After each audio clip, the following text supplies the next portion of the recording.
Muy buenas tardes para el público de Radio Sofando. Estamos platicando con el psicólogo Alejandro Segura Chávez, que bueno, además de pues tener ya toda una trayectoria en el campo de la psicología, pues en esta tarde nos va a venir a platicar del trabajo que está haciendo también relacionado con la filosofía. Y pues bueno, muchas gracias por aceptar la entrevista, muchas gracias. Y te pediría, Alejandro, que te presentes brevemente con el auditorio. Hola, pues antes que nada, gracias a ti, Pedro, por brindarme el espacio y un saludo para todas las personas que nos estarán escuchando. Y bueno, ya lo dijiste, me llamo Alejandro Segura Chávez, soy licenciado en Psicología por la Universidad de Guadalajara, México, y bueno, realmente he trabajado en varios terrenos de la psicología, como lo es la psicología clínica, la psicología laboral, y también he trabajado como docente.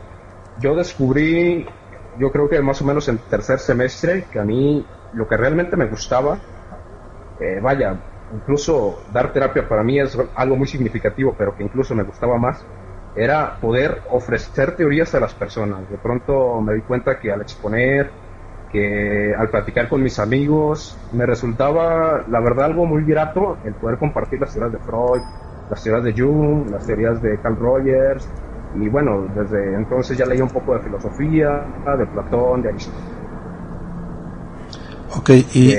de Marx, etcétera, ¿no? Me gustaba mucho el diálogo, la verdad. Y entonces ¿sí? Yo me di cuenta de esto y básicamente lo que he hecho, ya tengo 3 años en esto, en YouTube, es divulgar lo que son teorías.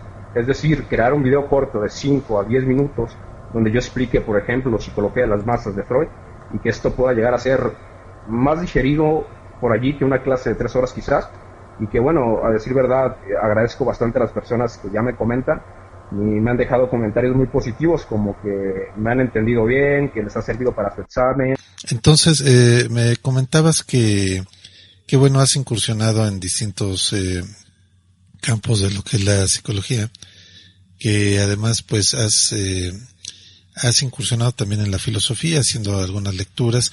Y bueno, a ti en realidad, ¿tú cómo percibes, por ejemplo, toda esta parte del comportamiento humano, no solamente dentro del ámbito clínico que pudiera mostrar la psicología, sino también dentro del campo ético, que es una cuestión completamente filosófica?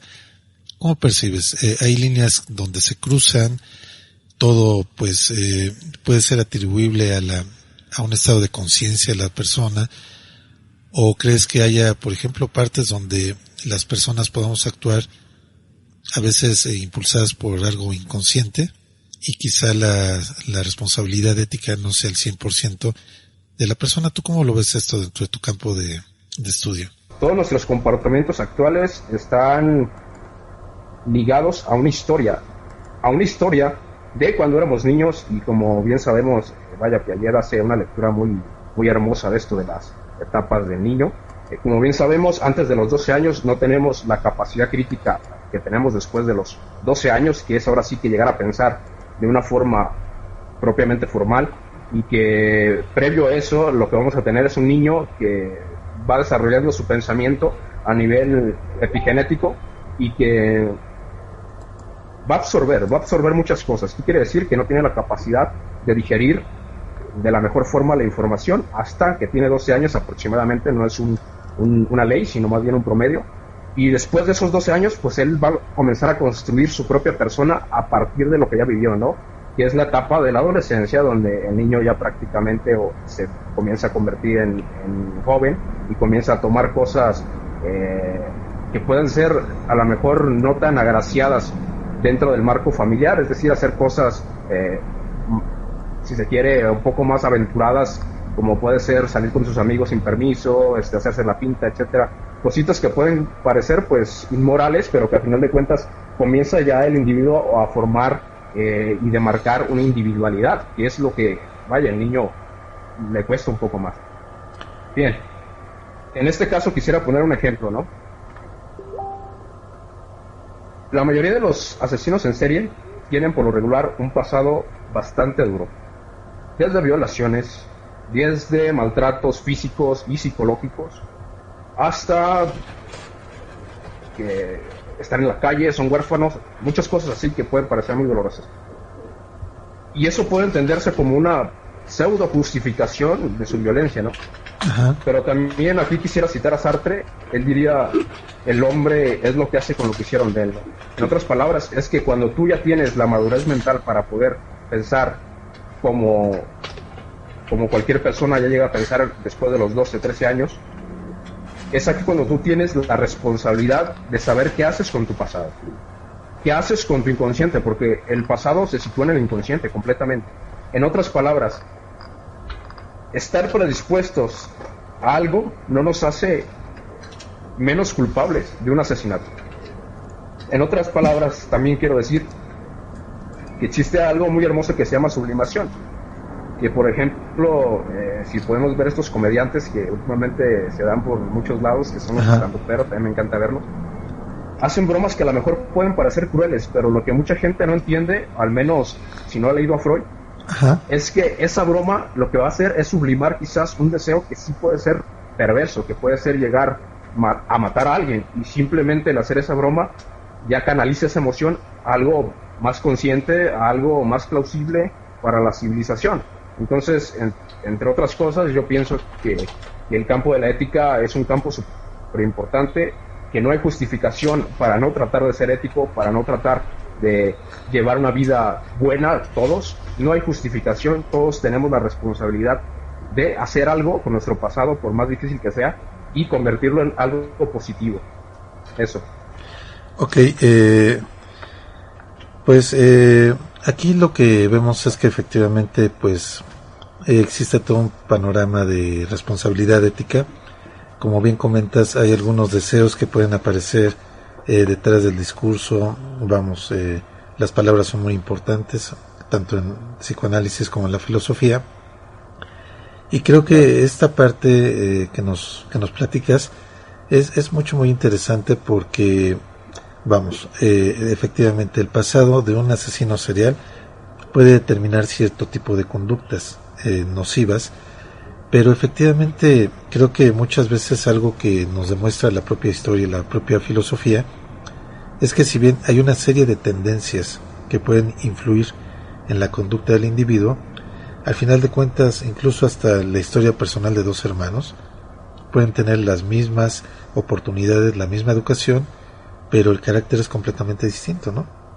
Entonces creo que ahí es donde entra pues toda nuestra parte racional, toda aquella situación que hablaba Platón, donde decía que los seres humanos tenemos una parte racional en nuestra psique y una parte concupiscente, una parte de deseos. Entonces depende de la conciencia del individuo dejar que nos arrastren, por ejemplo, los deseos o la parte racional. Entonces, en ese sentido, creo que la psicología ha ahondado en muchas conductas, muchos comportamientos, y en particular tú nos platicabas de tu blog, de tu canal de YouTube. ¿Ahí qué temas tratas? Híjole, pues yo creo que me he expandido demasiado, porque ahora le llamo libertad de expresión, y libertad de expresión son muchas cosas, ¿no? Ajá. Ahora me encarrilo mucho a lo que es la intelectualidad y lo que es el arte. En lo que es la intelectualidad engloba lo que es la ciencia. Hablamos de ciencia, hablamos de política, hablamos de filosofía, hablamos de psicología, hablamos de antropología, politología, etcétera, ciencias sociales y ciencias exactas, ahí están. También en el rubro del arte, pues poesía, pintura, escultura, fotografía, música. Es decir, por ahí me toca de pronto entrevistar a algunos artistas que ya van creciendo, ahora sí que sistemáticamente dentro del mundo del arte. Me toca por ahí publicar algunos poemas de amigos, de otras personas de otros países. Yo creo que el plus de mis proyectos, honestamente, es que llevo más de 4 años creando una red de amigos. O sea, yo los considero amigos y colegas, por supuesto, en el sentido en el que yo platico todos los días, sin exagerar, todos los días, al menos con una persona de otro país. Claro que también de México, pero de pronto platico con personas que estudian psicología en Ecuador o ya son psicólogos. Trabajo con un doctor en filosofía de Argentina, muy buen amigo ya, se llama Daniel. También tengo algunos amigos en España, 2 de ellos colaboran en mis podcasts, que también ya les hablaré de ello. platico con gente de Paraguay, con gente de Colombia, de Chile, de Venezuela, y todos los días se ha vuelto así como compartir ideas con estas personas, ¿no? Oye, ¿qué opinas de la situación política que está viviendo Chile? No, pues que esto, yo opino esto. ¿Qué opinas de lo que ocurrió en Ecuador hace cierto tiempo esto? Oye, ¿qué onda? ¿Qué está pasando en España con las elecciones? Mira, pues lo que está pasando es esto. Que la presunta y vaya, el intento de independizar de Cataluña, todo eso comenzamos a platicarlo, ¿no? Y yo me empiezo a informar bastante de cómo es la cultura de otros países, cómo son las profesiones tanto de la psicología, la filosofía, el derecho, el periodismo mismo. De hecho, entrevisté a un periodista de Argentina hace poco. ¿Cómo son estas profesiones en otros países, no solamente en México? Claro, no me salgo de México porque he entrevistado a filósofos de Monterrey, a una psicóloga por aquí de Jalisco también la entrevisté, he estado haciendo directos con un joven de Guanajuato que tiene 17 años y es brillante en física ya, y apenas tiene 17 años. Él me enseña física, lo cual, wow, increíble, ¿no? Que alguien de 17 años me enseña física, pues eso es raro, pero qué bueno que el joven tiene tanto talento. Básicamente, lo que hacemos nosotros es darle el espacio, que vaya, ustedes lo harán también muy bien, el espacio a cosas que pueden parecer quizás no tan cotidianas como es el rubro del conocimiento y el rubro del arte, pero darles ese espacio para que comencemos a popularizar estos temas que a prima facie pueden parecer aburridos, pueden parecer carentes de sentido para la gente que a lo mejor todavía no los conoce, pero que de pronto yo quisiera compartir esto, ¿no? La filosofía, yo para mí la filosofía es mi gran amor. Honestamente, quizás voy a decepcionar a los psicólogos, pero yo soy más filósofo que psicólogo. La verdad, me enamoré de la filosofía desde hace mucho tiempo. No la estudié por cuestiones pragmáticas, la estudio de forma autodidacta. Pero, bien, yo lo pongo de esta forma. Cuando yo creo mi canal de YouTube, lo hago con esta intención. Alejandro, a ti la filosofía te ha mejorado la vida. Y a riesgo de parecer ridículo lo puedo decir así, incluso te ha salvado la vida, porque he leído a los existencialistas franceses, a Nietzsche, he leído la Ética a Nicomaco de Aristóteles. Es decir, son cosas que te van creando hábitos virtuosos para afrontar las vicisitudes del hoy. Yo lo dije en uno de mis directos y lo sigo sosteniendo. La filosofía es lo que va a salvar este siglo, porque este siglo, yo como psicólogo lo interpreto así. Se viene más depresión para las personas, más ansiedad, en el sentido en el que se va a expandir esta enfermedad de una forma epidémica. Cada vez hay más, y no nada más en México, en todos los países con los cuales yo tengo contacto, me doy cuenta que está creciendo esto. Pero también me doy cuenta que propiamente estas sensaciones están encaminando a la gente a pensar. Se están dando cuenta que cuando uno no piensa, está sobreactuando en la vida, está reaccionando a la vida, y que no es tan bueno muchas veces porque, vaya, si uno no tiene un criterio más o menos filosófico, pues está absorbido por los patrones culturales, políticos, mercadológicos de nuestra época, y ya lo diría Descartes, ¿no? Vivir sin filosofar es prácticamente vivir con una venda en los ojos. Entonces, para mí, la filosofía es lo que va a salvar este siglo. Tenemos que llevar la filosofía a todas estas personas que sienten que su vida no es suficiente, que su vida no es buena, que a personas que están en el borde del suicidio. Tenemos que llevar la filosofía, porque la filosofía lo que te dice es, oye, ¿sabes qué? No es tan importante. Si te das cuenta en la historia de la filosofía, pues los más grandes pensadores han sido, si se quiere, cuestionados, criticados. Que tú no cuestiones o critiques el lineamiento cultural que se te ha inculcado, ¿no? Yo creo que es uno de los grandes problemas de la no filosofía, que cuando uno no filosofa, lo que va a hacer es, vaya, una clase de robot programado por el espacio-tiempo en el que le tocó nacer. Sin embargo, el filósofo trasciende su espacio-tiempo, y es por eso que tenemos a un Kant que de pronto hizo una obra magistral, porque él se pensaba más allá de su tiempo. Hegel se pensaba más allá de su tiempo, Aristóteles se pensaba más allá de su tiempo. Cuando a Aristóteles le dicen, ¿por qué criticas a tu maestro Platón? Porque soy más amigo de la verdad, ¿no? Es decir, él estaba más allá del platonismo, Aristóteles. Y el filósofo debe estar siempre más allá de su tiempo. Y hoy, en estos tiempos que son difíciles, a todos nos conviene tener un poco de filosofía para estar más allá de estos tiempos, para saber que realmente no necesitamos vivir la vida como se nos ha enseñado que tenemos que vivirla, básicamente sufriendo, ¿no? Por eso creo que es importante esto que estamos haciendo y bueno, ya les platicaré adelante de mis podcasts que de pronto también han tenido un relieve muy rápido y me sorprende mucho. En mi página les comparto brevemente, pues soy leído, o mejor dicho, somos leídos, vistos, en más de 45 países, en menos de 4 meses que la creé. Pero obviamente gracias a amigos, así lo digo, porque ya tengo 4 años creando redes de amigos. Yo sí los considero mis amigos y compartimos cosas que son interesantes para los dos en ciertas conversaciones. Sí, y bueno, por ejemplo, ahora revisando un poco los podcasts que tienes ahí disponibles, alcancé a ver alguno que decía sobre el tema de la locura. Mira, revisando por ejemplo lo que decía Platón en sus diálogos, Platón no veía propiamente la locura como una patología, sino lo veía como una forma distinta de ver el mundo. Aquí creo que es interesante justamente ver, vamos, cada área de estudio dentro de su campo. Por ejemplo, vamos, nos damos cuenta que un comportamiento, voy a poner un ejemplo para que se entienda mejor. Hay ropa para salir a la lluvia, por ejemplo, un impermeable, un paraguas, un sombrero, y el traje de buzo, que también es para entrar al agua, es para una circunstancia distinta. Socialmente sirven para cosas distintas, pero para la práctica es lo mismo. Puede salir alguien perfectamente vestido de buzo en la lluvia y pues no le va a pasar nada, ¿no? Entonces, ¿qué es lo que sucede cuando una persona ve a otro caminando por la calle? En lugar de traer un paraguas y un impermeable, si lo ve vestido con un traje de buzo, de inmediato dice, este tipo está loco o está mal. Son posturas distintas.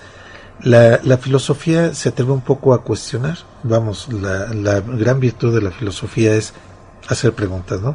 Decir, bueno, ¿por qué en este caso sí está bien utilizar la convención social y por qué en este caso no?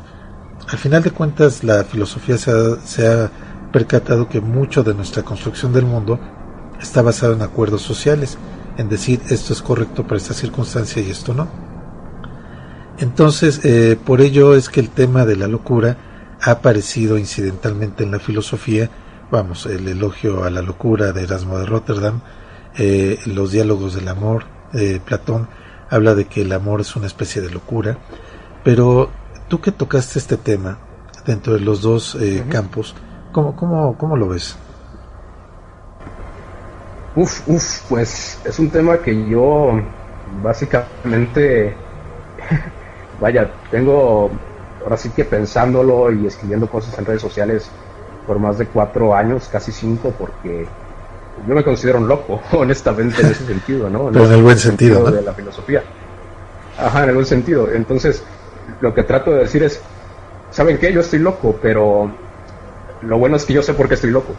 O sea, claro, desde la psicología entiendo por qué estoy loco, ¿no? Ajá. Y entiendo por qué soy filósofo, a eso me refiero, a por qué me cuestiono las cosas, hago cosas raras, hago cosas anormales. Bueno, porque te das cuenta, insisto, si haces una lectura arqueológica Foucaultiana, te das cuenta que en efecto la normalización es una ejecución de poder. ¿Qué quiere decir esto? Que lo que tú ya mencionabas, es práctico salir con un traje de buzo en la lluvia, incluso lo puedes tomar como algo divertido, puede ser divertido. Claro. Aquí el problema que como tú estás actuando fuera de un campo que se llama lo normal, en un lenguaje lacaniano sería el campo del gran otro, cuando tú estás actuando fuera de esa sintaxis lingüística que podría entenderse el comportamiento, dentro de esa sintaxis de comportamiento, lo que va a hacer es que vas a parecer un loco, pero no porque en sí mismo estés loco, sino porque no estás cumpliendo con algunos lineamientos, consensos de los cuales tú ya mencionas, Pedro, y yo creo que a veces es bueno estar loco, ¿no? Freud lo diría, realmente para ser feliz hay que ser idiota o hacerse parecer el idiota, ¿no? Entonces yo creo que si uno hace eso, pues o puede parecer loco o idiota y está bueno si te hace feliz. Insisto, desde esta arqueología de Foucault nos podemos dar cuenta que incluso dentro del terreno de la psicología, Pedro, hay una normalización completamente. Y esto no me gusta para mí nada, porque si no se nutre de filosofía, lo que va a hacer es repetir patrones que no quisiera verlo así, pero tienen intereses políticos puntuales. Claro. Voy a decirlo de esta forma, Sé que cuesta hablar de cierto país que tiene cierto poder en América Latina, así que no diré el nombre, pero sabemos, y el DSM, que es el manual de nosotros para decir esto es un trastorno, esto no es un trastorno, básicamente está dirigido por esas personas. En otras palabras, yo lo hacía de forma de broma: quizás no estés loco, quizás solamente no eres rentable para cierto sistema. Claro. Es decir, la locura o el error, el fallo, se entiende como algo que está... no puedes entender un error o una locura o un fallo si no lo comparas con un sistema. Y básicamente es de lo que trata el libro Ensayo sobre la risa de Bergson. Él dice, básicamente lo risible es aquello en donde falla el sistema. Por ejemplo, él decía, si un transeúnte va por la calle y dice, oigan, me voy a sentar aquí porque me cansé, se sienta en la banqueta, no pasa nada, ahí no hay nada gracioso. Pero si ese mismo transeúnte dice, ya se me va el bus, necesito correr, corre, se tropieza y cae, es probable que alguien se ría, porque de pronto no es lo que él quería, claro, a pesar de que el comportamiento llevó lo mismo, a quedar sentado en el piso. Entonces, yo creo que en ese sentido, todo lo que mencionas de esto de la locura, Pedro, pues completamente, ¿no? De acuerdo completamente. Son consensos. Cuando te sales del consenso, puede ser tildado de loco, y que yo no le daría tanto peso, sino al contrario, para mí sería una virtud siempre y cuando seas coherente contigo mismo, ¿no? Que, corrígeme si estoy mal, pero creo que fue Confucio, perdón, no me acuerdo del filósofo, pero decía, creo que fue Marco Aurelio, decía que mi conciencia tiene más peso que la conciencia de todo el mundo, ¿no? Es decir, que mientras tú seas convincente con tu estilo de vida, bueno, pues que el mundo ruede, ¿no? Yo quiero. Sí, claro, y bueno, es que aquí hay un mito importante, por ejemplo, en la obra de Platón, cuando habla del mito de la caverna, habla de que justamente eso, el ser humano nace sujeto a una serie de imágenes que nos proyectan desde que nacemos hasta que morimos. Todas esas imágenes nos marcan de cómo nos debemos de comportar, qué debemos de hacer, qué situación debemos de vivir, cómo debemos de reaccionar. Y cuando no lo hacemos así, es cuando el filósofo se empieza a preguntar qué sucede, por qué debo estar así, por qué debo de aceptar eso que me proyectan como verdadero, y simplemente empieza la búsqueda de la verdad. A veces creo que sí es muy claro hablar de trastornos clínicos. Hay cuestiones que sí son patologías claramente definidas. Todo esto ha sido, objeto de estudio de la psicología, el psicoanálisis, la psiquiatría, pero efectivamente hay situaciones por las que pasamos cotidianamente que no caen en una patología, simplemente es una forma disruptiva de ver y entender el mundo. Y bueno, sí, efectivamente la frase que comentabas sobre nuestra conciencia y la conciencia de los demás es una frase de Cicerón. Pero perdón. Sí, entonces, mira, regresando al punto de hacerlo de manera consciente, a veces nosotros actuamos de manera disruptiva cuando somos adolescentes. Estamos inconformes con el mundo, queremos demostrar nuestra propia identidad, hacer un cambio válido y valedero, pero a veces no sabemos encauzarlo. Entonces, muchas veces creemos, por querer encajar en patrones sociales, que si actuamos de manera disruptiva estamos mal, estamos fuera de la norma, nos deben de mandar hasta una terapia, ¿no? Hay veces, ¿cuántas veces escuchamos que a nivel de padres decimos, bueno, es que mi hijo yo no lo puedo controlar, lo tengo que mandar a terapia, ¿no? A lo mejor es un diálogo más que nada, no es una cuestión donde se tenga que estigmatizar a la persona, decirle, no tienes patologías, no estás enfermo, no requieres de un análisis propiamente o de un tratamiento psiquiátrico como lo pudiera tener alguien que tiene esquizofrenia, en fin, otro tipo de cuestiones que sí son patológicas. Pero creo que ahí hay partes donde se vuelve a unir la psicología y la filosofía. Justamente la filosofía, hay una parte que habla de la terapia filosófica, que son sobre todo preguntas al consultante. Son lecturas de algunos filósofos, son preguntas, y de hecho la idea es que el consultante llegue a entender su propia realidad sin que se le imponga el consultor. Es decir, el filósofo es una guía nada más, no le da ningún argumento determinado, pero Eso es importante, muy, muy interesante lo que nos platicas de tu trabajo que haces, no solamente en las redes, sino también a nivel profesional, esto que haces en tus podcasts, en tu canal de YouTube. Y bueno, en ese sentido, ¿qué otros temas has tocado, aparte de la locura, aparte de estos temas que hemos ya venido hablando? Yo creo que estamos siendo disruptivos aquí, porque incluso hablamos de temas que pueden parecer banales, ¿no? Tenemos un episodio donde hablamos de la Navidad. Ahí metimos, para no introducirme mucho, cuestiones psicoanalíticas de qué significa dar, cuestiones antropológicas desde Marcel Marceau, qué significa el regalo, cuestiones político-económicas, cómo se infraestructura, vaya, pues ahora sí que el espíritu navideño en los foquitos que pones, las escarchas, el pinito, etcétera, ese tipo de cosas, y el cómo esto para algunas personas puede llegar a ser imposible porque no tienen ni para comer. Bueno, son temas que por ahí tocamos, que parece que la Navidad pues no habría nada que decir filosóficamente, pero realmente lo hay, desde los regalos, desde la economía y desde las relaciones de poder que se pueden entender también dentro del marco de la cena navideña. Todo eso tiene mucho que analizarse. También estuvimos en un episodio hablando sobre los memes. De pronto como que la gente quizás pensó, se me ocurre, van a decir alguna tontería, van a estar bromeando. No, todo fue muy serio. Relacionamos el meme con el chiste y la relación con el inconsciente. Tomamos de Freud su postulado de cómo el chiste encubre una verdad y cómo esto es funcional, que ya lo decía en esta misma entrevista, cómo a final de cuentas en lugar de matar a alguien le haces una broma, y que eso está buenísimo. O sea, yo prefiero que me hagan una broma que me maten. Claro. Entonces, el cómo los memes de alguna otra forma reconfortan esta realidad que puede ser caótica y, ¿por qué no?, puede llegar a ser hasta una inclemencia en algunas ocasiones, porque yo lo he dicho de esta forma.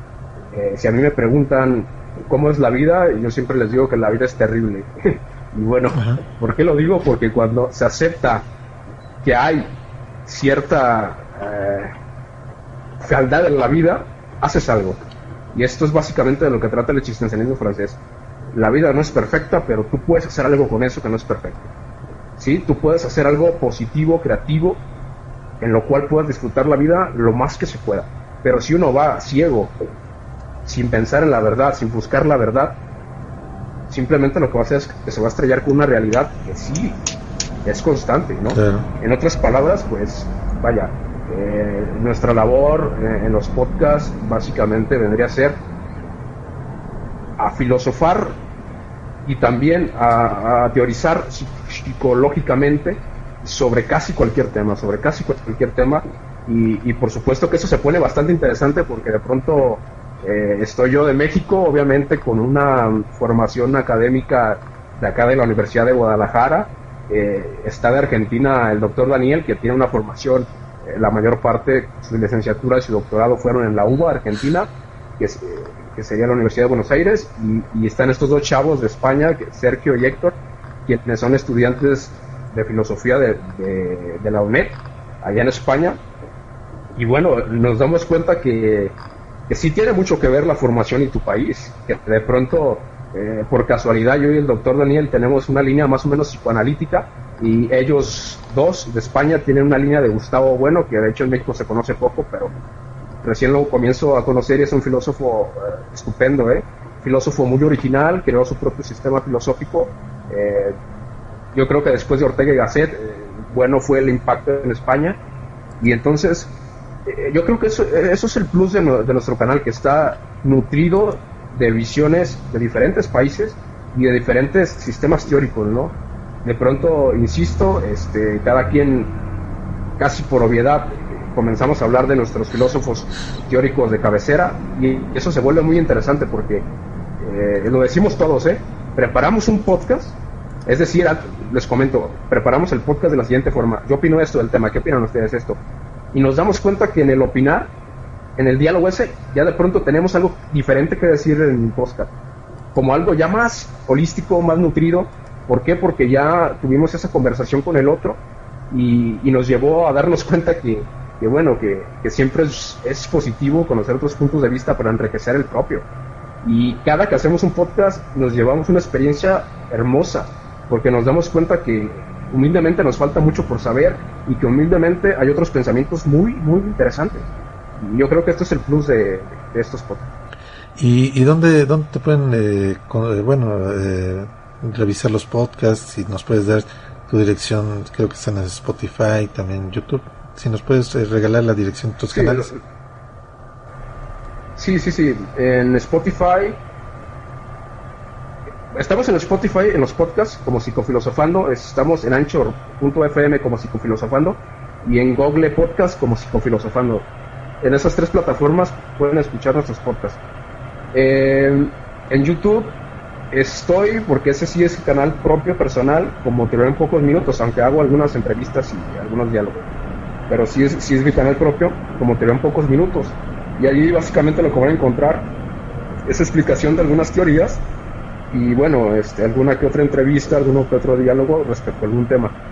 Ahora, también me pueden encontrar a mí y al grupo de colaboradores en la red, en Google, como teoriaenpocosminutos.wordpress.com, que esa sería nuestra página web, y allí es donde básicamente subimos ensayos, noticias, entrevistas, obras de arte de algunos por allí, sí, artistas de diferentes partes del mundo, ¿no?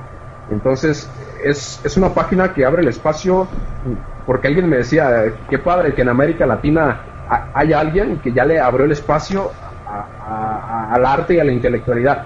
Pero yo le digo, fíjate que no estamos nada más en América Latina, porque también ya hay gente de España trabajando constante con nosotros, de Portugal, y recientemente programé una entrevista con un chavo de Francia, que por ahí sabe más o menos inglés, y yo también, pues medio nos comunicamos y ya vamos a entrevistarnos, al menos textualmente, que ahí sí manejo más o menos el inglés. Y es lo que le digo, sí abrí camino a América Latina, pero afortunadamente se me están abriendo espacios en Europa también, y eso a mí me tiene muy contento, porque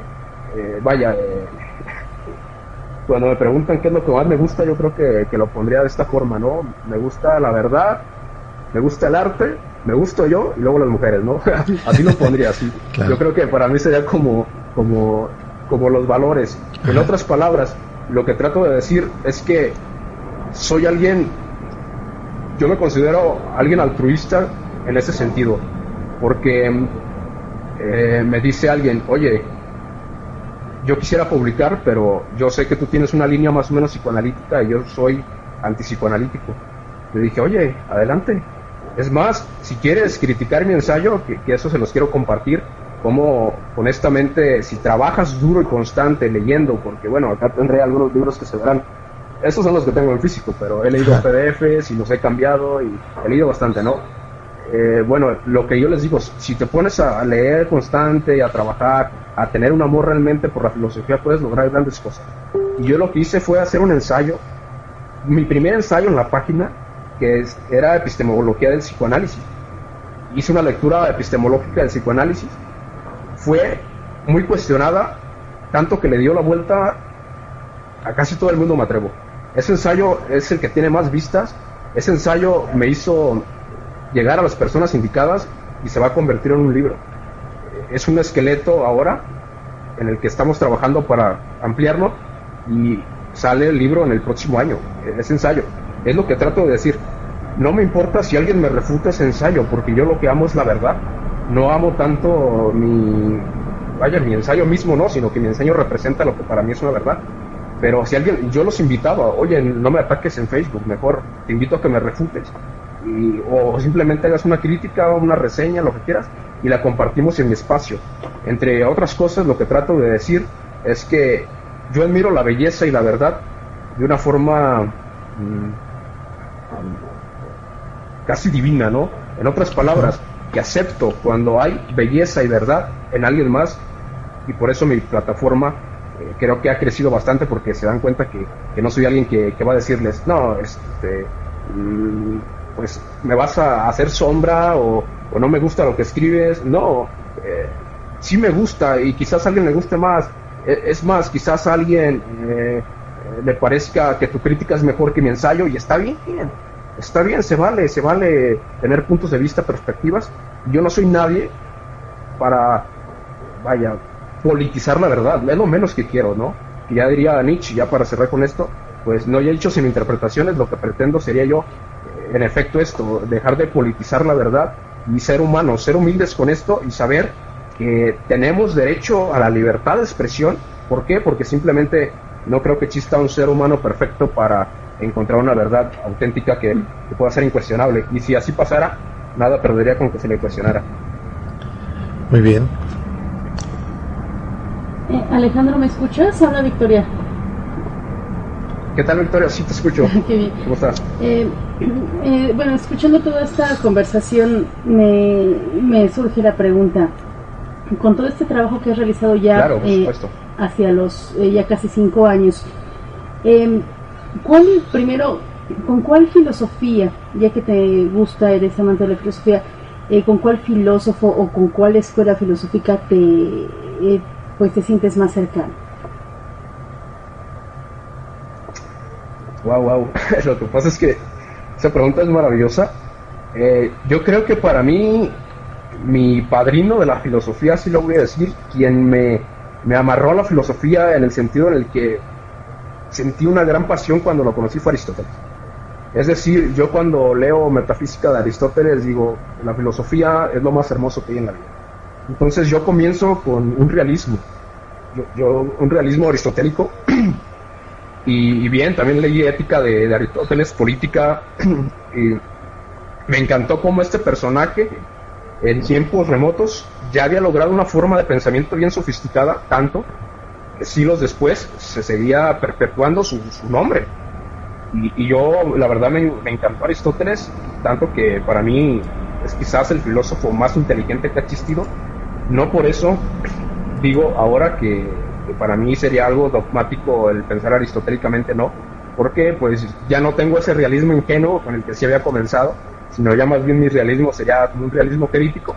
Y últimamente me he identificado mucho con la filosofía de Kant, crítica a la razón pura y crítica a la razón práctica, porque creo que Kant, lo voy a decir osadamente, porque honestamente siento que me hace falta estudiar más, pero yo creo que Kant hace de alguna otra forma como una comprensión de la historia filosófica entre para mí, quien fue la gran rivalidad históricamente fue el idealismo y el realismo. Yo creo que Kant llega a ser como una clase de compilación y le da espacio a ambos en una sola teoría, en la crítica a la razón pura.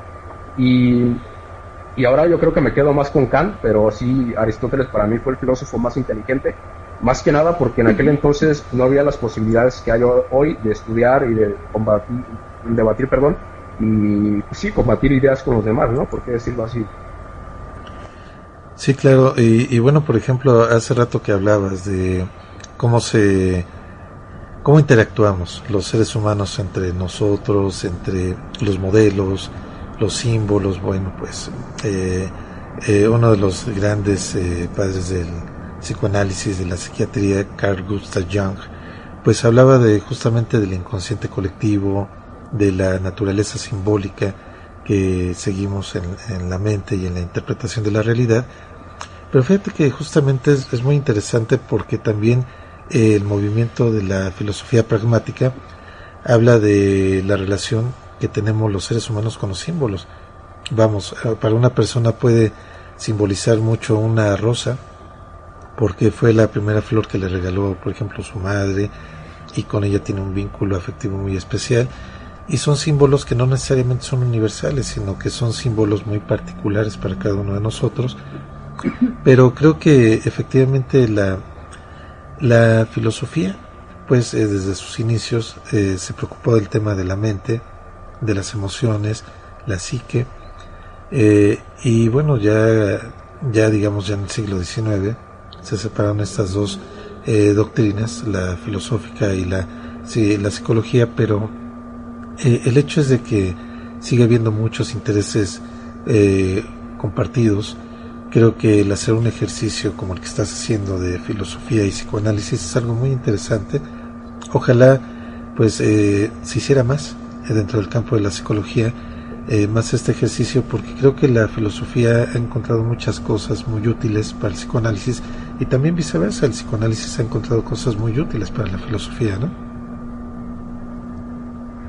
Completamente. De hecho, además en una pregunta cuando volví en cuarto semestre, un profesor, yo la verdad era algo participativo en clases de psicoanálisis porque pues había leído a Freud bastante y bueno, me hace una pregunta un profesor: ¿por qué psicoanálisis y no otra, no? Le digo: por su carácter filosófico. Le dije porque creo que el psicoanálisis, sin desprestigiar la utilidad de otros enfoques, creo que es más parecido a la filosofía. ¿A qué me refiero? A que quizás su método no es un método precisamente científico, claro que no lo es la crítica que se le hace. Es más bien, yo lo llamaría un método existencialista. Es un método existencialista donde incluso Freud llega a decir por ahí en entrevistas inéditas que no leyó la obra completa de Nietzsche porque temía que se le había adelantado. Entonces para mí el psicoanálisis es un neonechismo completamente, porque si entendemos toda corriente psicológica subyace dentro de lo que fue antes algo filosófico, y toda ciencia deviene de lo que antes fue algo filosófico. De hecho, esto lo decía Popper: la metafísica muchas veces termina por convertirse en ciencia.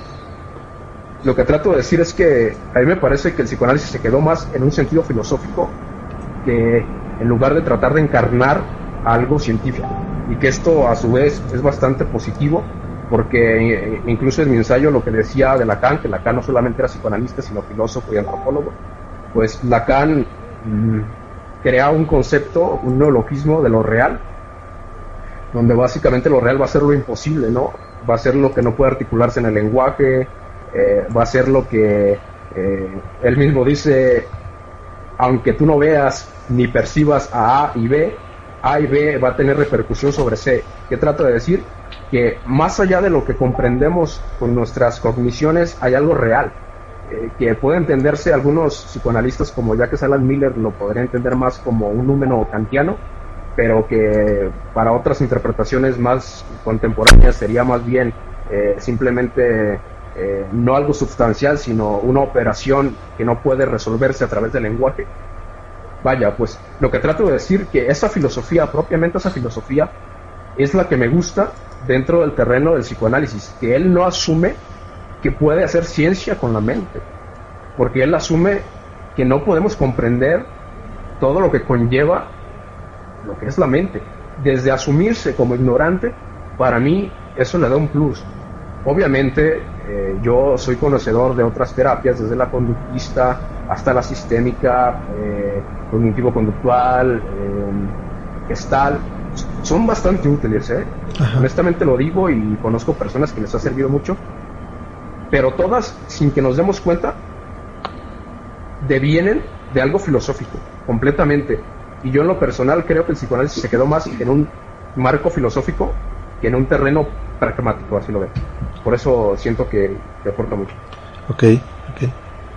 Y bueno, no sé si has escuchado esta corriente que, bueno, ya tiene bastantes décadas, empezó por los 60, pero está tomando mucha fuerza últimamente, lo que es la filosofía práctica o la filosofía aplicada, en donde están retomando precisamente esta parte que tú dices psicoanalítica o psicológica de la filosofía para hacer precisamente terapia filosófica, o sea, no entrar en el campo que abarca la psicología, sino darse cuenta que a veces no hay una real problemática psicológica, sino hay una contradicción de valores, por ejemplo, en el ser humano, o hay una también desconocimiento también de algunos valores, y que eso es el campo que puede dar la filosofía, en este caso filosofía aplicada o filosofía práctica, en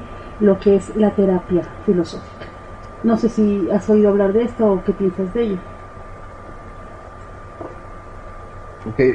La verdad, como tal, así no lo había escuchado. Lo que yo sí conocía es la terapia humanista existencial, que básicamente sí sería algo muy parecido. No podría decirte si es exactamente lo mismo porque no ubico lo otro, pero básicamente esta terapia de lo que trata es de enfocarte en el cliente y hacerlo pensar, hacerlo filosofar, hacerlo dudar de sus supuestos y que el paciente, al final de cuentas, termine por encontrarle un sentido diferente a su vida. En otras palabras, pues sería llevarlo a la etapa nihilista para después crear una noción vitalista del mundo, ¿no? Entonces, yo creo que en ese terreno, sí, el psicoterapeuta humanista existencial hace una labor así, como tal, sí es un terapeuta, aunque yo insisto, para mí la filosofía en sí misma es terapéutica, y más en nuestros tiempos. Entonces yo creo que ha de ser bastante útil lo que me mencionan. Es decir, que esta filosofía aplicada ya se lleve a un terreno no solamente para diálogo, sino para sanación, es bastante útil. De hecho, hay dos personas, dos amigos, uno es de aquí de México y otro es de Venezuela, y conmigo seríamos tres. La filosofía nos ha sido terapéutica en el sentido en el que hemos resuelto problemas que pueden parecer muy complicados, ¿no? Para no dar detalles, solamente diré eso. Mi amigo de aquí de México me dijo, ¿sabes qué? Yo superé tal problema nada más con filosofía, leyendo filosofía nada más. Mi amigo de Venezuela me dice, oye, es que yo la psicología la tenía como algo muy lejano hasta que te conocí a ti, y yo superé mis problemas leyendo filosofía. Y yo en lo personal he tomado terapia y hasta la fecha tomo análisis, pero no voy a negar que de los impactos más fuertes ha sido la filosofía. Yo lo digo así, Camus me enseñó a mí a ser feliz en momentos realmente catastróficos, y no me da pena decirlo en radio, porque sé que hay personas que se van a identificar conmigo, y es mi trabajo romper las máscaras. Realmente estamos viviendo tiempos difíciles, agraciadamente algunas personas no los vivirán, y qué bueno, felicidades, disfruta de la vida, pero realmente estamos viviendo tiempos difíciles, y hay que quitar esas máscaras, es decir, porque es una verdad, y partir de esa verdad. ¿Y cómo podemos partir de esa verdad? Yo creo que con la filosofía es muy útil. Yo, como dije casi al iniciar la entrevista, el hecho de que me guste la filosofía más que la psicología no significa que estoy desacreditando la labor del psicólogo, para nada, porque es súper útil, porque ayuda bastante, pero insisto, muchas veces el problema no se puede resolver si solamente te manejas en un espectro. En otras palabras, por supuesto que las terapias psicológicas subyacen de una filosofía, pero si no nos damos cuenta de qué filosofía es, de qué ideología es, puede ser peligroso. Escribía un libro mi amigo de Argentina, Daniel Chichel, le mando un saludo, con un coautor de Argentina. Antes de publicarlo me lo enviaron a mí para que yo lo revisara y si podía aportar algo de críticas, sugerencias, y hacen una lectura preciosa ellos, uno es psicólogo y el otro es filósofo, de lo que es el autismo. Porque el autismo, ya lo mencionaba Pedro, en cómo a veces la terapia no es tanto que tú estés mal, sino que tú haces sentir mal a los demás. En otras palabras, el autismo, básicamente la terapia que se hace es la terapia grupal.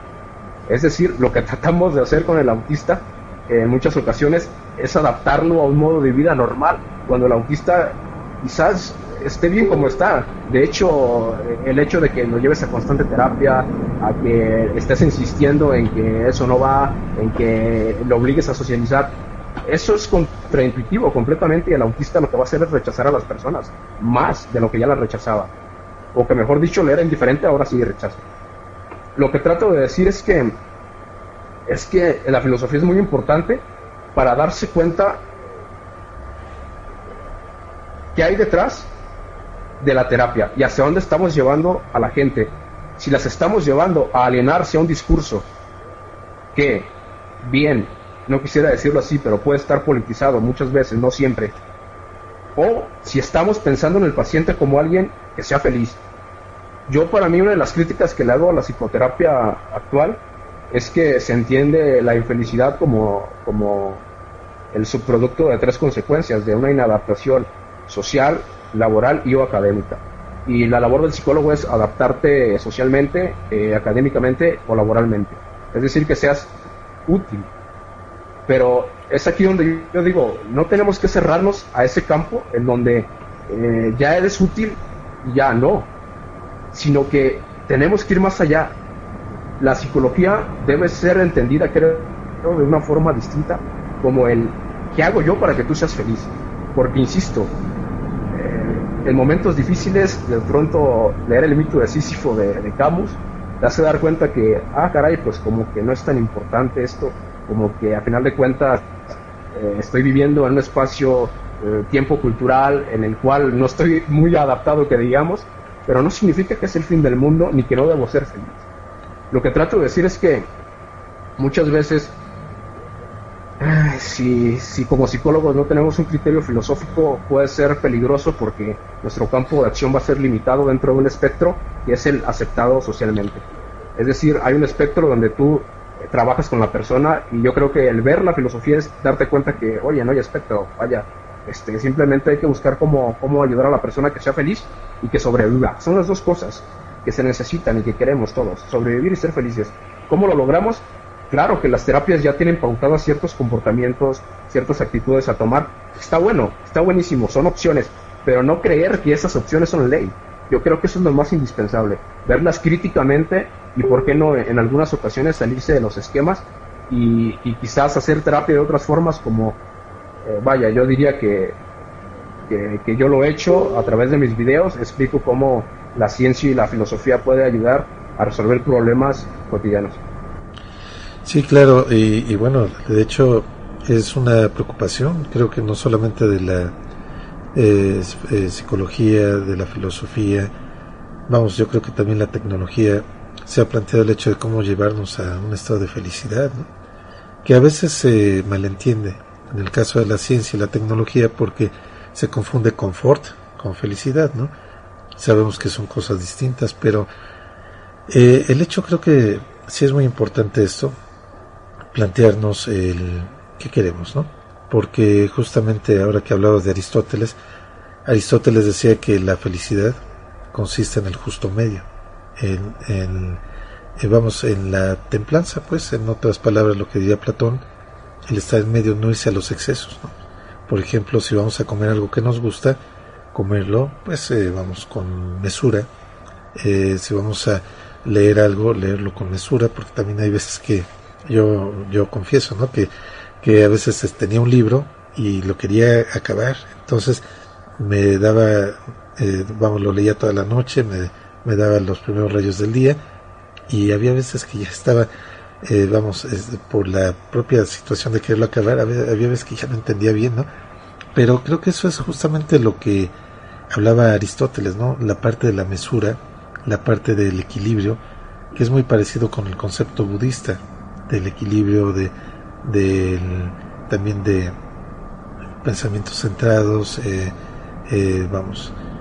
actos centrados. Pero el hecho, creo que es importante, ahora que te comentaba Vicky, de la parte de la filosofía aplicada con respecto de las terapias, los tratamientos. Hay un libro muy interesante que te puedo recomendar, y también al público que nos escucha. Se llama Más Platón y Menos Prozac. Es de Luma Arinov, es uno de los filósofos prácticos que se da, norteamericano, y justamente es un libro muy digerible, es un bestseller. Hubo una época que hasta en Sambors lo vendían, pero es una parte muy interesante cómo a veces tenemos conflictos éticos que no son necesariamente un problema de conducta, sino que es una cuestión de principios, como el hecho de decir, tengo el cuadro artístico y lo dejo o no lo dejo, si ofende la sensibilidad de alguien, ¿no? Entonces, creo que también hasta en la estética se mete la psicología, ¿no? ¿Tú cómo ves esta parte de la precisión estética? Sí, sobre lo que mencionas, completamente. De hecho, hay algunos críticos, del Estado, que sugieren que la farmacopsicología o la psiquiatría realmente no es tan buena como parece, ¿no? Que de hecho lo que va a hacer el Prozac o clonazepam, Prozalam, sertralina, etcétera, van a ser reducir ahora sí que tus niveles de ansiedad, de depresión. Pero ¿para qué? Para tranquilizarte. No podemos entender el problema mental a menos de que sea una lesión neuronal del cerebro, pero no podemos entender a menos de eso el problema mental como un problema totalmente individual. Es decir, está en referencia con un sistema completamente. Claro. Y lo que va a venir a hacer esta crítica es a decir eso, a decir, es que el medicamento lo que va a hacer es amortiguar lo que podría ser algo subversivo para el propio Estado, ¿no? Que de hecho esta película del Joker, que está muy nombrada, pues lo deja muy claro, ¿no? Como alguien con un trastorno mental que no tiene los insumos necesarios para poder atenderse, pues termina por convertirse en un criminal, ¿no? Completamente, en alguien que asesina. Vaya, lejos o cerca de que esta película la intención sea esa, de dejar claro la importancia del trastorno mental y la relación con la sociedad, yo creo que sí, que en efecto, a final de cuentas, el sistema tiene gran repercusión en cómo se sienten las personas, es decir, el modo de vida tiene completamente repercusión y que bien, si estamos viendo, insisto, depresión y ansiedad por muchos lados, es porque estamos cada vez más globalizados, pero antes, no sé, unos 10, 20 años atrás, nos dábamos cuenta que los trastornos eran culturales, completamente, es decir, en China había ciertos trastornos, en Holanda otros, en Ecuador otros, en México otros, etcétera. Ahora, como ya el mundo está muy globalizado, pues de pronto nos vemos de alguna otra forma combinado en ese sentido y ya presentamos síntomas parecidos. Pero es eso, que al final de cuentas no puedes entender el trastorno mental sin la relación que tiene con su sociedad, a menos de que sea, insisto, por abuso de sustancias o por una lesión neuronal. Ya respecto a lo que dices de la estética, completamente la psicología tiene un papel fundamental porque vaya, pues esa construcción de qué es bello y qué no es bello, o qué es aceptado, qué no es aceptado, tiene también una lectura, si se quiere, colectiva de psicología de las masas, incluso sociológica, respecto a qué fenómenos estamos viviendo actualmente y el por qué las cosas son como son, ¿no? De hecho, hace poco se vendió una banana pegada en la pared en 120 millones de dólares, me parece, una cantidad exuberante, o sea, algo que vaya, para decir verdad, honestamente no requiere gran técnica pegar una banana con cinta adhesiva en una pared, ¿no? Entonces, estamos viviendo una época donde lo psicológico tiene papel en la interpretación de la belleza. Es decir, ahora como tal parece que vaya, que ¿cómo lo puedo decir para no crear polémica? Que si no te parece algo bello, eres bananofóbico en ese sentido. O sea, así para decirlo de esta forma, si no te parece algo bello es porque eres su contrario en esta época de polaridad. Pues adivinen qué, pues si eres artista y de pronto quieres vender, pues puedes crear algo que tú sepas que ha sido discriminado y de pronto se va a vender bastante porque la gente lo que quiere es que no crean que te discriminan. Es decir, la gente lo que quiere es que el discriminado ahora sea el que vende, ¿no? Entonces yo creo que el arte pues está agraciado, desgraciadamente, sentado en el campo de la sociedad. Sí, claro, este fenómeno de que el arte se convierte en mercancía, ¿no? Nada más quisiera comentar para las personas que nos están escuchando, claro, que esta es una plátano o banana que está pegada en una pared blanca, de fondo blanco. Es una cinta de estas metálicas plateadas, o sea, como cinta canela, pero es mucho más fuerte, es una cinta plateada. Está pegada en la pared y bueno, pues alcanzó un precio de $120,000. Esto se vendió en Art Basel en Miami Beach. Entonces, bueno, y ya subió su precio a $150,000. Entonces, el hecho es lo que tú comentas, ¿no? Es pues es un plátano pegado, pero pues por todo el sentido que se les da, pues llega a estos precios. Y bueno, pues quería preguntar en este caso, claro, hemos pues a partir de que nos comentabas que querías que quisiéramos una entrevista contigo para Radio Sofando y para nuestros radioescuchas en todo el mundo. Hemos estado pues viendo tu trabajo y me llama la atención, o sea, a ver, sería una pregunta muy personal. ¿Por qué teoría en pocos minutos? O sea, ¿por qué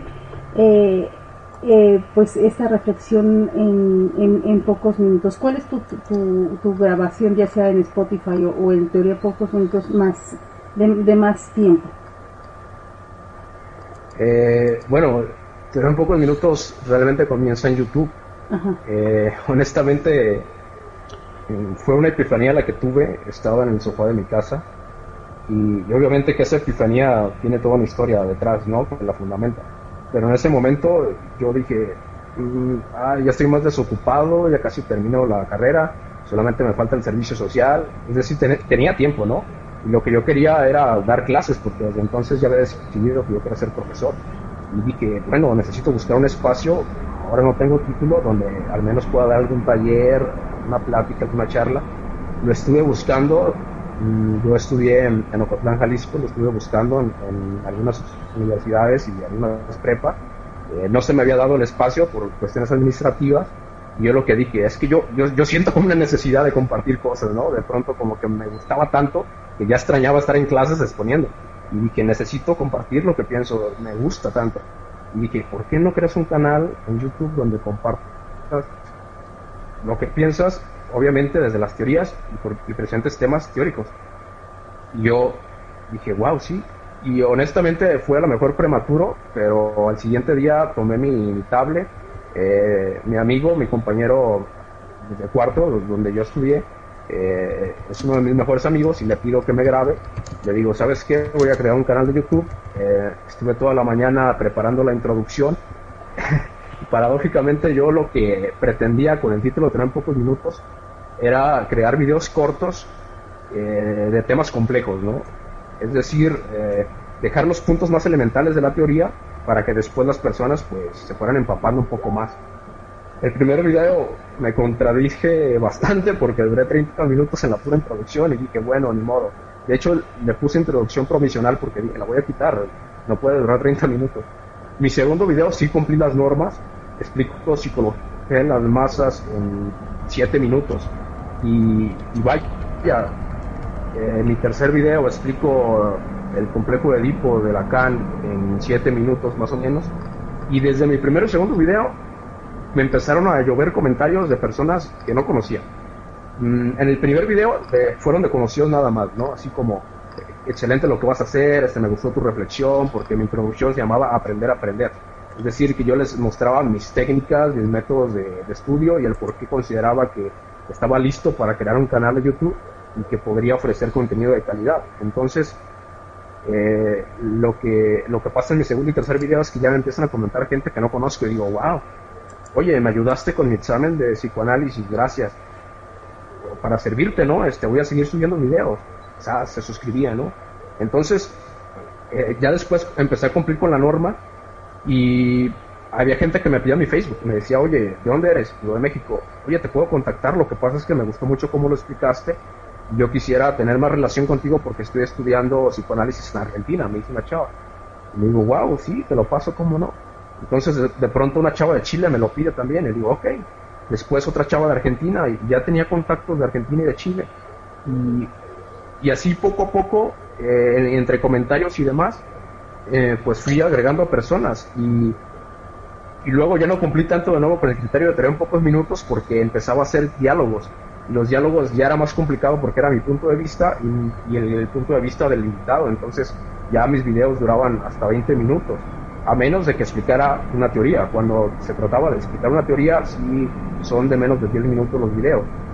Y son teorías que pueden ser a lo mejor un poco difíciles, pero que trato de sintetizarlos al máximo en pequeños videos. Incluso, por ejemplo, recuerdo uno del interaccionismo simbólico, el cual nos matamos en la universidad como 3 clases tratando de entenderlo, y que yo pues pretendo explicarlo en 10 minutos y parece que pues más o menos se entiende, o al menos es lo que me dicen las personas. Y por eso se llama Teoría en Pocos Minutos. Después esto lo llevé a Facebook me di cuenta que podría darme alguna promoción si yo de pronto compartía más cosas en mi Facebook, que eran pocos minutos, en la página. Comienzo a crear mis propios memes, que afortunadamente se me da un poquito eso. Entonces mi página comienza a crecer enormemente. En menos de un año llego a los 12,000 seguidores. Eso me da más amigos, insisto, comparto cosas con ellos todos los días, y entonces pues se amplió demasiado mi red, tanto que no solamente en México ya me comentaban, sino gente de otros países. Y Teoría en pocos minutos pues nace así, nace con la intención de llevar teoría en un breve tiempo para las personas que a lo mejor están algo ocupadas y que de pronto quieren entender algo, y vaya, pues lo reproducen 10 minutos y eso no les quita mucho tiempo de su vida, y ya al menos les dejó la semilla de lo que significa tal teoría, para que entonces, si esa persona lo desea, pues se nutre un poco más, ¿no? Que de hecho en mi introducción es lo que yo decía, lo importante de las teorías es comprender su paradigma, su esencia, es ir hacia lo central, y de lo central ir hacia afuera, es decir, no agarrar puntos separados, porque eso te va a confundir. Te dije, siempre hay que pensar en puntos clave. ¿Por qué? Porque eso te sirve como ideas mnémicas, es decir, que tú recuerdas el punto clave y por lógica comienzas a desenvolver la teoría poco a poco, ¿no? Es como si vaya, tuvieras un hilo y lo vas haciendo bolita y lo vas enrollando, y si tiras del hilo tú sabes que se va a estirar bastante y que lo vas a ver estirado cuánto mide. Es igual con las teorías, creo yo, y es lo que yo hago. Les doy la bola enredada para cuando ellos quieran la tiren, y por eso se llama Teoría en pocos minutos, pero bueno, que de pronto sí me he extendido en algunos videos. Claro.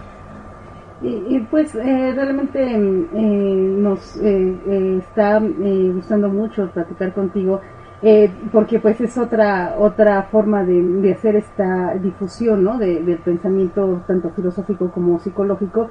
Te lo preguntaba esto porque para nosotros es al revés, ¿no? Nosotros empezamos y nos extendemos muchísimo, pero vemos que a la gente también le interesa. O sea, al principio pensábamos que pues no les iba a interesar y estábamos 1 hora y después nos pidieron 2 horas, y ahora pues nosotros nos extendemos a veces hasta 4 o 5 horas hablando de un tema y no lo terminamos, ¿no? Entonces era por eso la pregunta, porque obviamente pues tienes éxito en este formato, pero bueno, la visión de nosotros es que teniendo ya esta posibilidad del podcast en donde puedes seguir escuchando después, y también la trascendencia que tiene el que pues ya nos pueden escuchar en cualquier parte del mundo.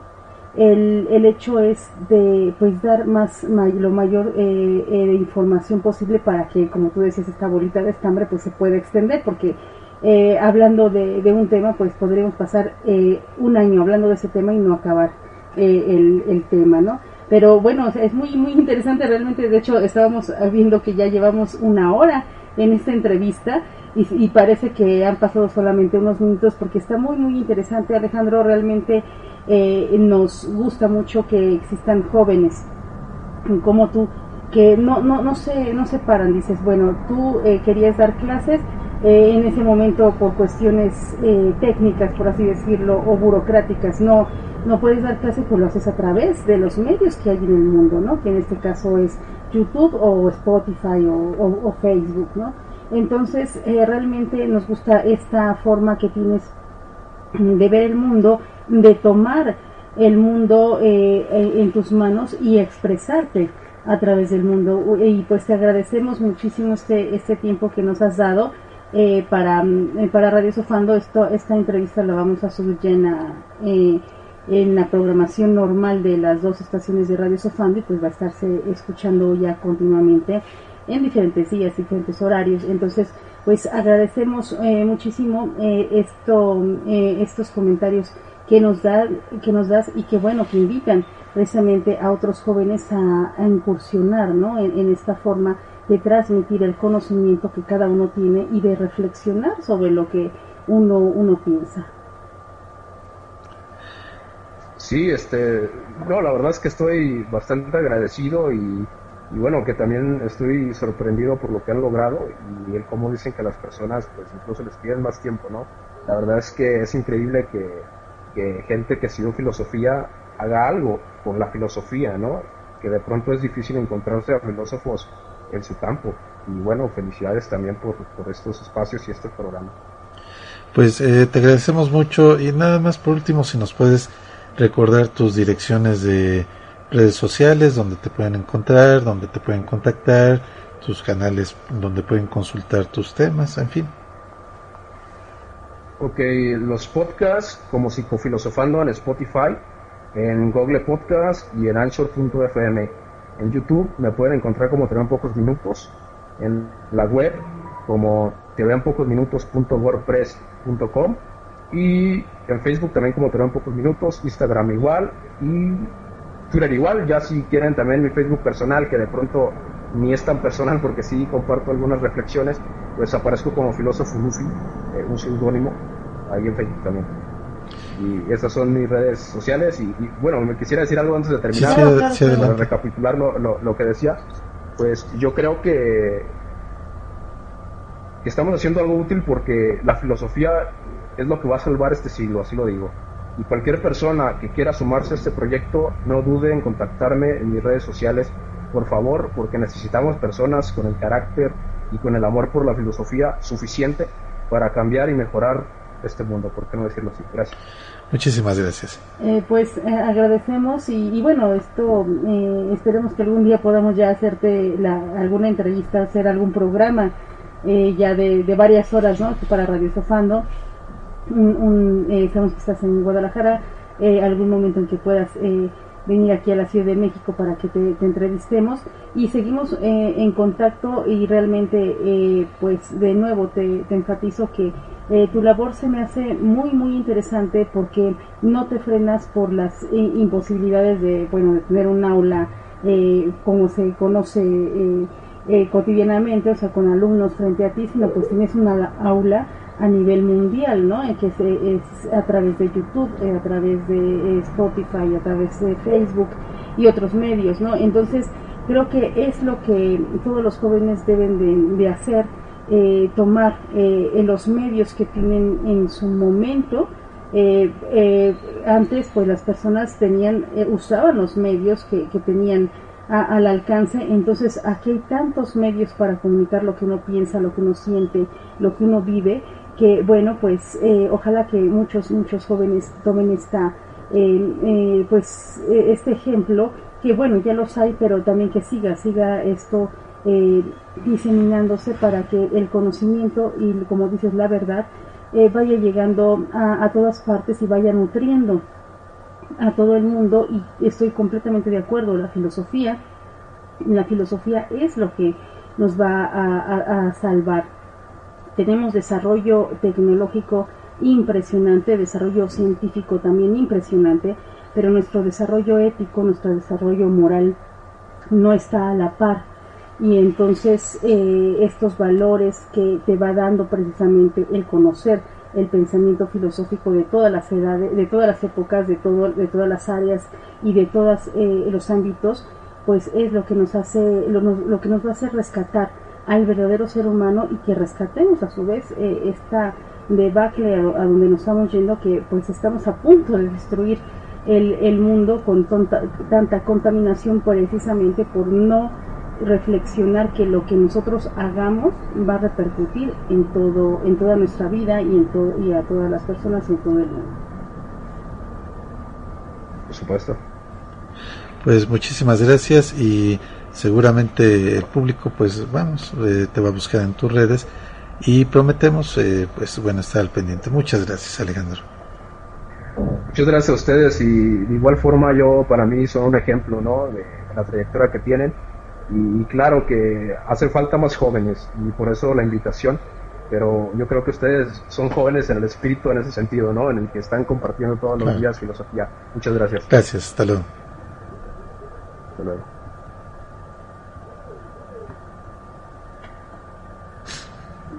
¿Ya no se ve? No, yo no. Entonces,